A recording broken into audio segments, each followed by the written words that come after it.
Hey there, this is Dr. Huntley. How are you today? We're trying some new stuff. I'm with my full podcasting gear because we are going to see if I can record this as a podcast episode, which will air next week. Lots of last minute things. I already had this block in my calendar for the podcast. I just thought instead of recording it separately, I wanted to cover this topic with you live on LinkedIn and then see if I can, if this works, we can repurpose it into my podcast episode. And then I thought, well, since we're trying something new, I'm adding in, you know, Facebook and a couple of the platforms so everybody can join um, in this whole live event.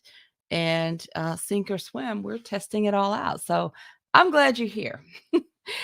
If you can do this for me, since everybody's joining from different places, hopefully we'll have some from different platforms. Just say hello in the comments, even if you're watching the replay. I do go back and follow up on comments. Say hello, let me know where you're joining from, and that would just be phenomenal. My name is Dr. Huntley. I am the host and producer of the Public Health Epidemiology Conversations podcast, which I'll be discussing a little bit more a little bit later. My topic today is, let me put it all up here nice and fancy for you. We're going to talk about public health professionals. So if you work in public health, if you are an entrepreneur in public health, if public health is your jam and your lane, then this is definitely the time for you to tune in. We're going to talk a little bit about what I've noticed across my community really this whole year, some topics that have really emerged, what I think we need to be doing based on that, what needs to be provided or the support that's needed, and then how I'm addressing some of these conditions or challenges, or I don't really want to call it a negative way, but basically how I'm showing up to support my community of public health professionals. We'll say it that way. All right. So let me just make sure. So I've got a couple of you tuning in saying hello. And because of the way I have it set up for the different platforms, and depending on your preferences, it won't show your name. It'll just say LinkedIn user. So I have a LinkedIn user saying hello from Oklahoma. Thank you so much for joining me. I'm so happy that you're here. Okay, so let me rearrange my top here. Keep the comments coming. I really like that. I'm not going to always jump live because I do want this to be, we're going to see if this will work for us for the podcast episode. Any questions you have, anything you pop into the comments, if we have a few minutes at the end, I'll address those. If not, I'll just go back to the comments after we finish the broadcast and respond to you. So again, whether you're watching live or watching a replay, just jump in there and say hello. And I know a lot of people don't like to do that because it's like to watch the video, and that's okay. If you don't want to comment, it's all right. You can always message me if there's any questions about anything that I cover today. All right. So now that I feel like my screens are all set up, let me, there we go. Okay. So let's dive into this topic. I've got some notes on the side, so you'll see me kind of looking back and forth. And that's just, I always have notes when I'm podcasting. I guess you guys are never there with me when I'm recording episodes. So this will be a first. You kind of see how I flow. Although I typically don't really, when I do podcasting, it can be any number of scenes. But this is typically the scene and the setup that I have when I'm recording episodes. Okay, so again, this topic is public health professionals' next steps. I'm going to cover my assessment of the community. We're going to then move into what I think is needed, and then how I'm showing up to support my community of public health professionals. So let's just start with my assessment. And really, most of this is focused on this last year. If I were to sum it up, I'd say public health professionals are generally frustrated. They're for obvious reasons and some not so obvious reasons. I mean, we have been navigating a pandemic for more than a year, but in this last year, there's been so much um, conversation around burnout, and especially with public health professionals. I think that we often are giving out and serving everyone else, and there's not as much focus back on supporting and serving us as individuals, as professionals. I do have, I know that there's an organization that I support that is really focused on helping to target the public health professionals individually as we navigate this kind of pandemic burnout, and that is Public Health Connected.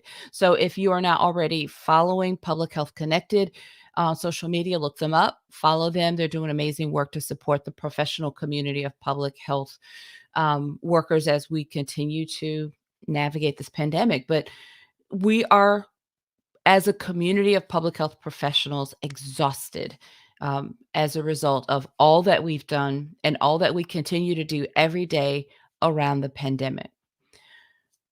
Another thing is that, and you're sort of explaining this generalization of public health professionals being frustrated, is that there are still very limited views of career opportunities in public health. We do know those traditional structures and those traditional opportunities where people go to get their jobs in public health and where they think of doing public health work. But we still have a lot of people who have a very limited perspective, and they don't think that they are doing public health work if they're outside of those traditional structures. And that adds to the frustration of what a lot of people feel right now. There's also this, and let me go back to this for a moment, this limited view. So if you're working in the health department or the state public health organization or a federal organization that's it's like CDC or NIH, then you feel confident in saying you're doing public health work. But outside of those areas, a lot of people feel they struggle to feel that they're doing the work of public health if they're working in, say, the hospitality industry, hotels or restaurants, because they feel that they're not doing the work of public health when it is everywhere. Public health is everywhere. So when you are working in whatever the industry is, you look for the public health implications there. You connect those dots for yourself. But a lot of people really struggle to feel validated that they're doing the work of public health if they're not in state government or federal government. Okay. So another thing is a lot of public health professionals with experience and creative ideas um, and creative ideas meaning they have ideas about how they want to approach a problem that's not being addressed, or how they want to address improve upon something that's being addressed but it's inadequate. Maybe it's missing a population, a program or offering, or maybe they have a creative way that they could help amplify and improve upon the solution. So they want to offer their expertise through a freelancing platform or through consulting, but they're afraid. So many people are afraid of stepping out and stepping into consulting role for a number of reasons. But that keeps people frustrated because they work in their traditional role. They have all of these years of experience. Maybe it's just what they've seen over time and they know what needs to be done or what could be improved upon, but they are afraid, or for any number of reasons that I've run across, they just are not stepping out and into consulting. They don't feel supported. They don't feel confident. The list goes on.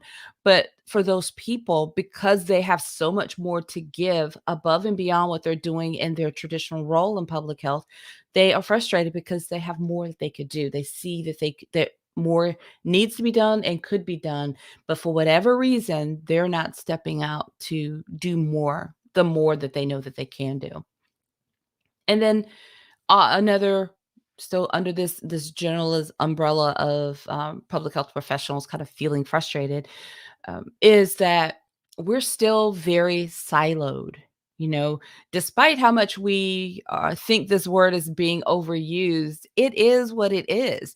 We are still very siloed. You know, the academics work with the academics, the researchers work with the researchers, the epidemiologists work with the epidemiologists, you know, the community health educators stick together. So we are siloed. We don't cross over. We don't engage with what one another's doing.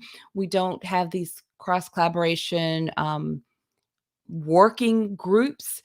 And or when we do, they're not nearly they don't touch the potential that they could in terms of how we could empower one another and just be informed across the silos, really breaking these silos in public health.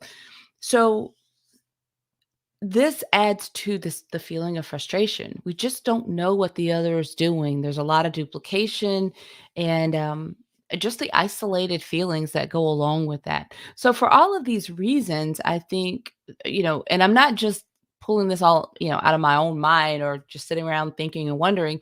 These are things that I hear from people that I work with, and I see it and it comes to me. I work with a lot of people individually. I pay attention to my community. I hear what's going on, and these are things that add to the frustration within and among public health professionals. So I'm going to ask you, if you're watching me live, or even if you're watching the replay, if you would just comment, if you feel comfortable commenting to let me know if any of that resonates with you, I would love to hear from you. You can certainly message me directly if you're not comfortable typing that out. But let me keep going. So, under this umbrella of feeling, generally frustrated, of course, I'm always thinking about what needs to happen and what we can do.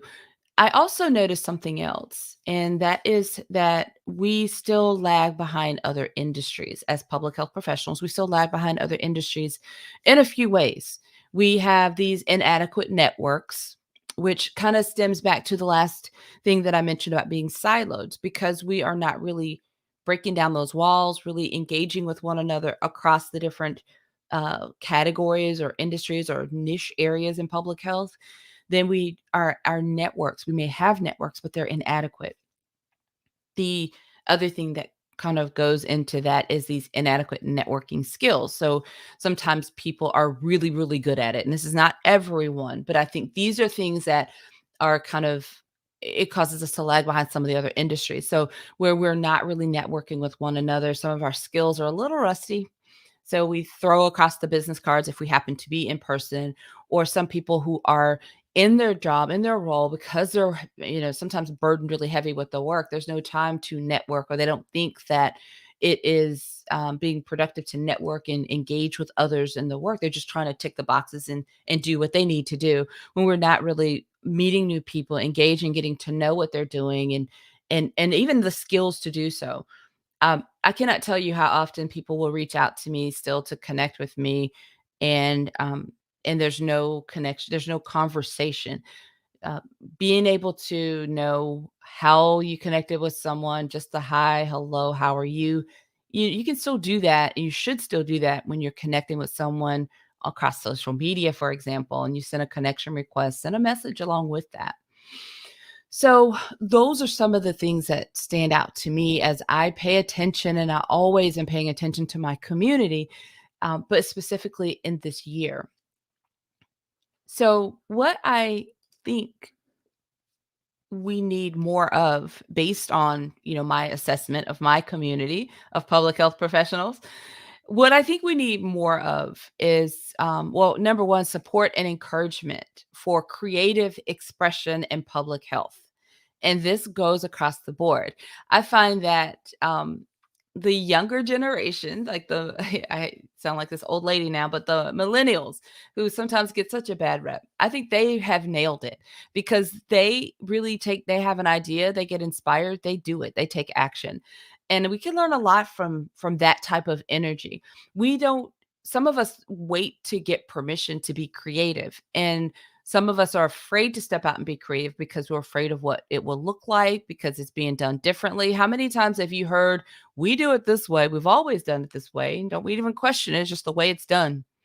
I hope that not a lot of you have heard that. Unfortunately, I know a lot of people have heard that. I worked in an environment like that. And I know that that's the way a lot of people think. But I think that we need to really support creative expression in public health. Without a doubt, yes, we're still talking about being professional and respectful, but I think that we need to have a culture among professionals in public health that embraces a different perspective, a different way of doing things, something that's new, and just being open to it. I think that we could go a long way with that. So support and encouragement for creative expression in public health. Uh, that can be very freeing for the people who actually step into that. I'm speaking from experience. When I definitely started taking my own creative steps, I felt very odd and very different and very, you know, just unique. But for me, it felt very negative. Over time, I wear that differently. So I am who I am, and I feel very free to express the way that I want. It's my podcast is a great example. When I decided to start the podcast for all the reasons, this was my way of demonstrating the different career paths and the different journeys into public health and the different ways that people are advancing public health, the mission of that to improve health of populations around the world with their own degrees and their own spin on things. And this was my way of demonstrating that to the community of professionals and the next generation of public health leaders, students, to see a different and hear a different display other than what they got from those few traditional examples. So, just in general, support and encouragement for creative expression in public health we need more of that. I also think that we need room to spread our wings and safe spaces. We've got more and more of that coming along, but I think there's room for even more.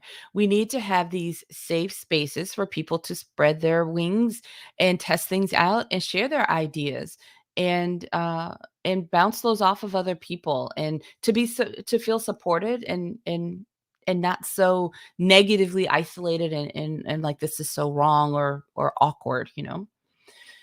I also think that we need a wider view of the opportunities in this broad field, connecting the dots to other industries with public health. We need more of that.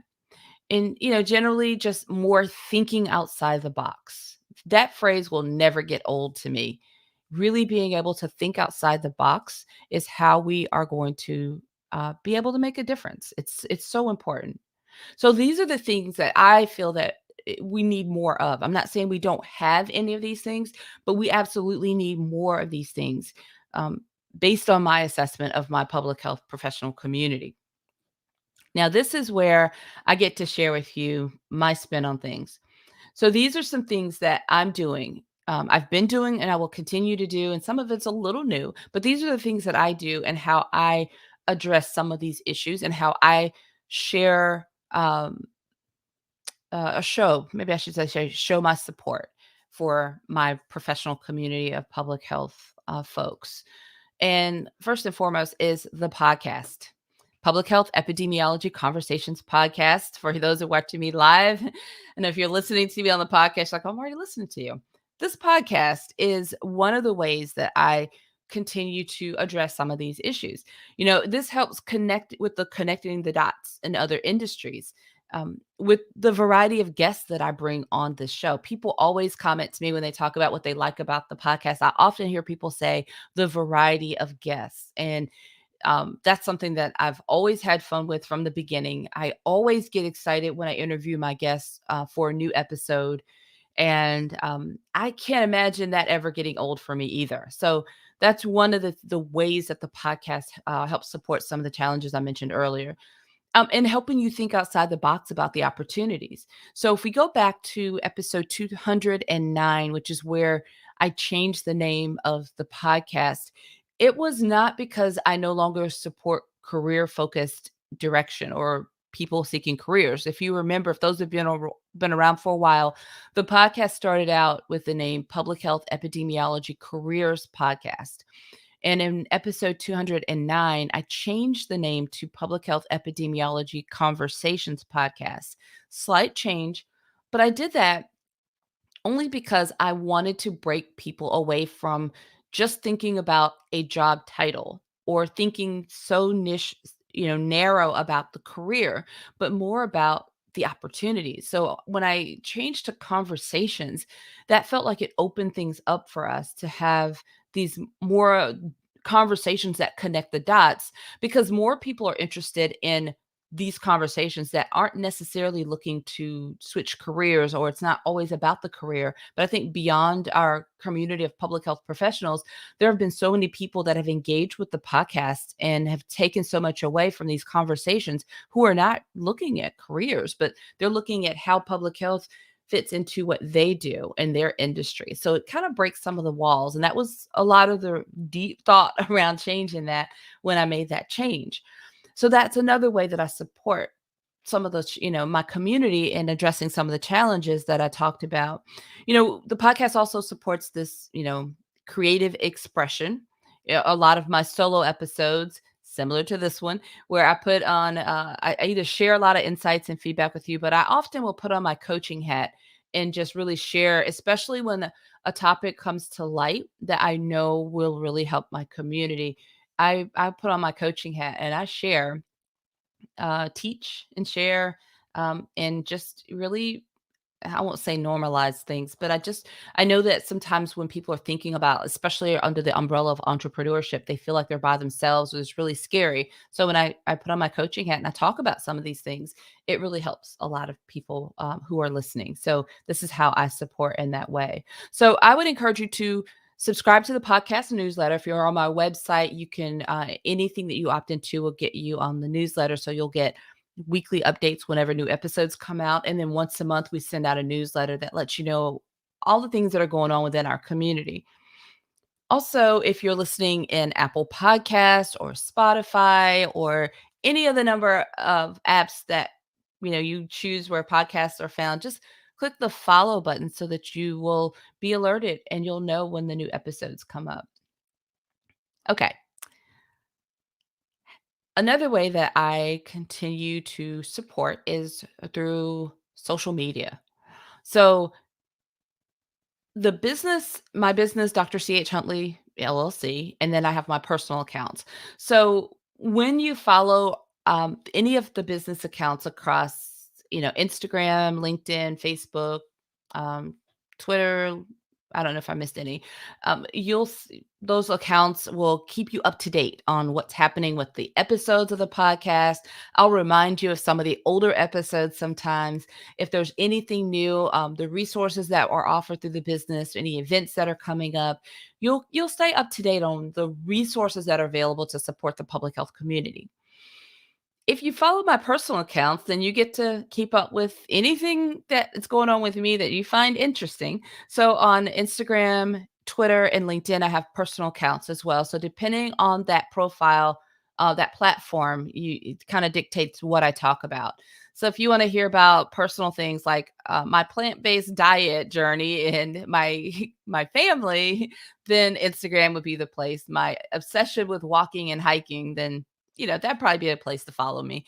But if you are more, interested in, like my personal feedback or comments on anything related to public health in terms of business or any, I really enjoy Twitter chats. So I'm notorious for jumping on some Twitter chat and getting to a conversation. If that's the thing that you like, then Twitter is really definitely a place to hang out. And then probably everything else, sort of on the business side of things, with a little bit of a personal touch, would be LinkedIn. So I invite you to join me any of those platforms. The one caveat there is my personal, account with Facebook is for family only. And honestly, I don't even show up there very often. But everything else, as far as, if you want to engage with me, that's kind of how that works right now. The LinkedIn lives, this weekly LinkedIn live where I show up at noon.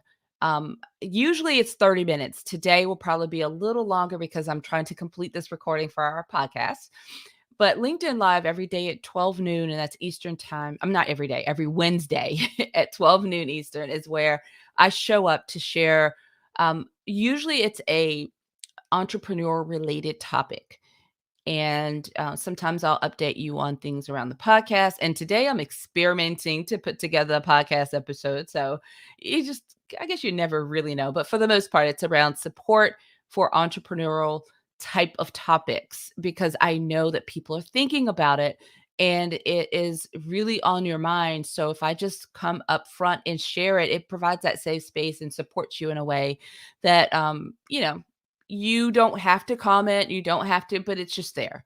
It opens the door for you to comment, and it opens the door for you to connect with me on in the direct messages if you have a question or follow up. So that just is some of the ways that I use this platform. But I also know that a lot of my clients, when I coach and work with my clients, I do what I call a LinkedIn audit, and I work with them more strategically about how to use that platform for their business and how to leverage their personal account and their business account in a strategy that helps them to develop these meaningful connections with their future clients and the networks that they want to build.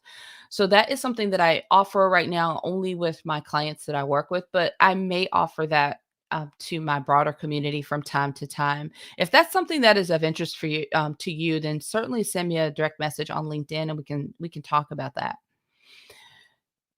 I will continue to support through consulting. So I offer strategic consulting solutions to businesses, health focused businesses that are looking to really get to know their communities better and connect with their communities in a way that helps them to increase the impact that they have in their communities that they serve.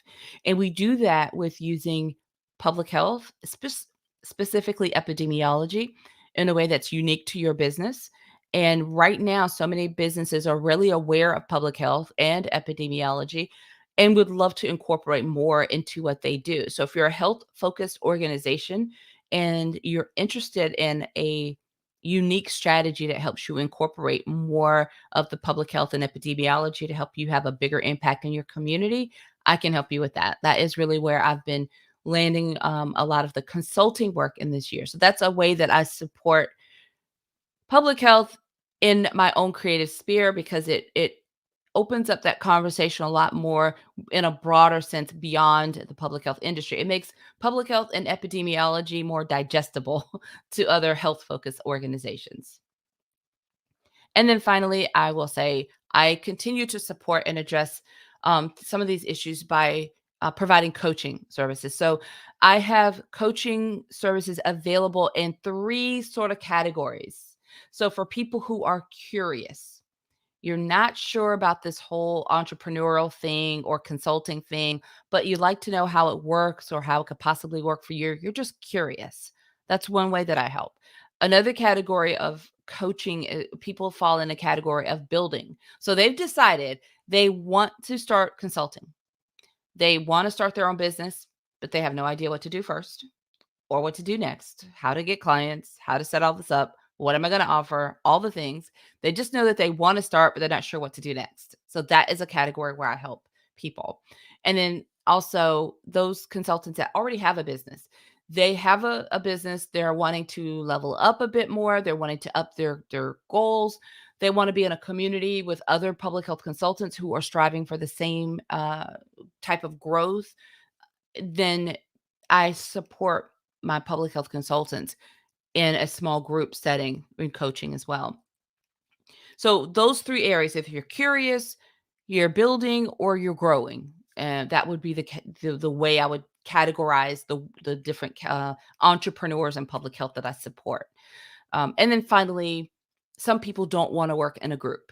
They want to work one on one with me. I have clients that are very clear. They want my 100% attention on their business, their focus, helping them accomplish whatever the goal is or overcoming a challenge or obstacle. And I work with a very small group, one on one, very select group, one on one. But if that describes you, the easiest thing to do is just message me on LinkedIn and I can, we can kind of go from there. But that's how I support public health professionals in addressing some of the things that we talked about earlier. One of the easiest ways is to just message me if you're here on LinkedIn and let me know what your needs are and what you're interested in. Or you can go directly to my website. If you're watching the video, it's on the screen, drchuntley.com. And there's a tab for consulting. If you're a health focused business and organization, you're looking in that direction. There's a tab for coaching if that is what you need. And then you can also find the podcast there. Okay, that is a wrap for today. I really just wanted to touch on what I've noticed as far as public health professional community. what I think is needed and how I am supporting and addressing those challenges and needs. Let me know how I can help you by either direct messaging me, or you can visit my website and send me a message there. Thank you so much for hanging out with me live. I have a couple of comments and questions here. Oh my goodness. Here's a great question. Hi, Selma. Thank you for joining me live. She says, I'm finishing my master's in public health. I'm a veteran with 10 years in human resources. I love public health and would love to be involved in public health policy. I don't know where to start. What would you suggest? Oh, I love that question, but I have so many questions that I would love to ask you to be able to better answer that question. So, one is, I wonder what kind of experience you already have. And if you don't have any experience, I know you say the human resources and you want to move into public health policy, but my question about experience is really related to public health policy. How much experience do you have there? Depending on what your answer is, there kind of guides it. So let's just say you have no experience directly with public health policy, but you've got this human resource experience. Take what you understand from your education in public health around policy and your experience with human resources and put those together and start there under the umbrella of human resources, because that's where you already have extensive amount of experience, and then connect public health policy there. And this kind of is a great question for, or a great or kind of solution for a lot of people. When you have experience in one industry and then you've got public health education, then just go to that industry, connect the dots to public health, and let that be your starting point, because public health is everywhere. So you can, that will be a great place to start. Another thing for you to consider would be getting involved in a public health association and volunteering to get some experience, more direct experience with public health policy. If you have the time, maybe while you're finishing up your master's, get involved with a public health association and volunteer to get some experience directly with public health policy. And then you can start connecting the dots with your background in human resources. Um, Hopefully, you can pick apart something that works for you out of that feedback. Thanks for your question. I appreciate that. We are already, I try to be under 30 minutes with this, and we are out of time. So I'm going to have to wrap up. I have another question here, but I'm going to follow up with it separately from after I finish this live. So if you have any more questions, if you're watching this replay and you have questions, post them in the comments. I will be going through those and responding to people afterwards, or you're certainly welcome to just direct message me on LinkedIn if you have any questions, because those are the messages that I directly respond back to. All right. Thank you for hanging in here. We'll see how my editor what he thinks of this episode, and if we can put this on to next week's podcast. I hope so. If not, then you'll know, because there'll be something else in that spot. All right. Thank you all for being here. And I guess I'll sign off properly. Until next time, have a fantastic rest of your day.